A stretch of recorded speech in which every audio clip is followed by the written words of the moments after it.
waxaan idinkala barayaa qoyskan wada fadhiya inanta aad arkaysaan waa Amran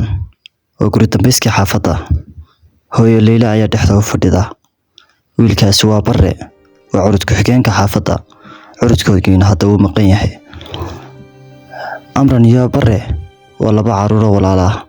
waa laba la isku diray had iyo jeerna dagaal ka dhaxeeyo mana jeclayn mar walba farxadooda qaataan balse dagaalkoodu waa xul noqday mid xadka ka baxay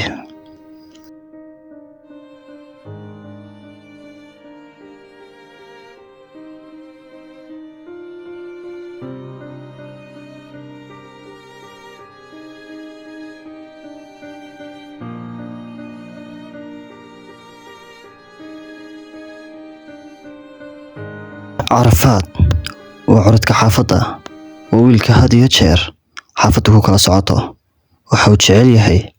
inuu wada noolaanshiyo guriga ku abuuro iyo farxad joogto ah aad buu uga xanaaqay in la isku dhaco ama guriga ay farxad ka guurto السلام عليكم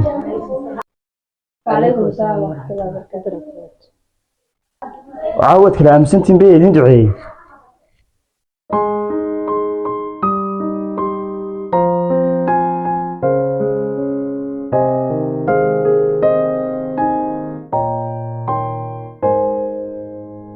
هو اسكورن الحمد لله. في عنته الحمد لله كعساح وحل ذنبه موبيلون هي جيبنا كعساح وحل ذنبه هي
laakiin noo sheekadan la yaab kala waxay tahay talo maxay labadan ka dhaxeeya maxaa mar walba la isku haystaa maxaa xaafadda muranka dhex dhigay miyay noqon karin laba walaala oo meel wada mara isjeclaada maxay tahay sababta mar walba isku haystaan sheekada soo sheeka fikir dheer u baahan una baahan mar kasta in la daba galo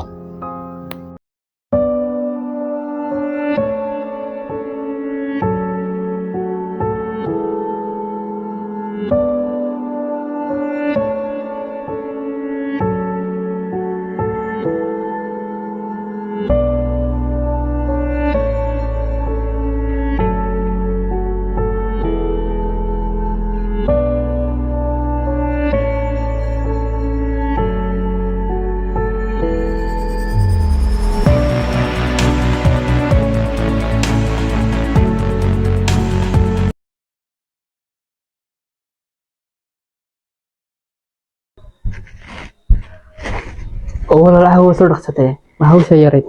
نها عاو إلهي وحوش شايف تصير أدي وير النيو ها ساوسو رخصة لا يابي ifka ruuxa kugu weyn ama kula walaalka wehelnima dadku xiga siduu kuugu weehdaa anna loo wanaajaa siduu kuugu weehdaa anna loo wanaajaa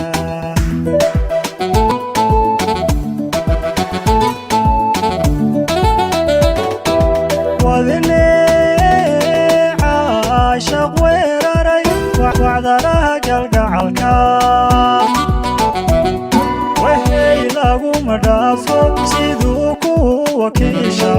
welwel looga dhowraa siduu ku wakiisha welwel looga dhowraa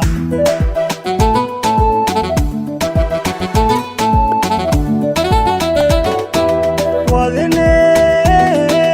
caashaq weeraray wacdaraha galgacalka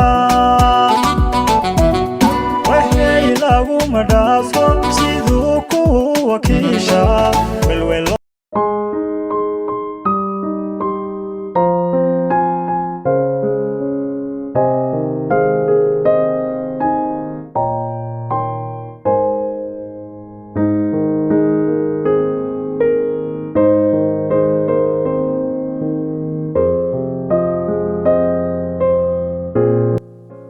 hooyo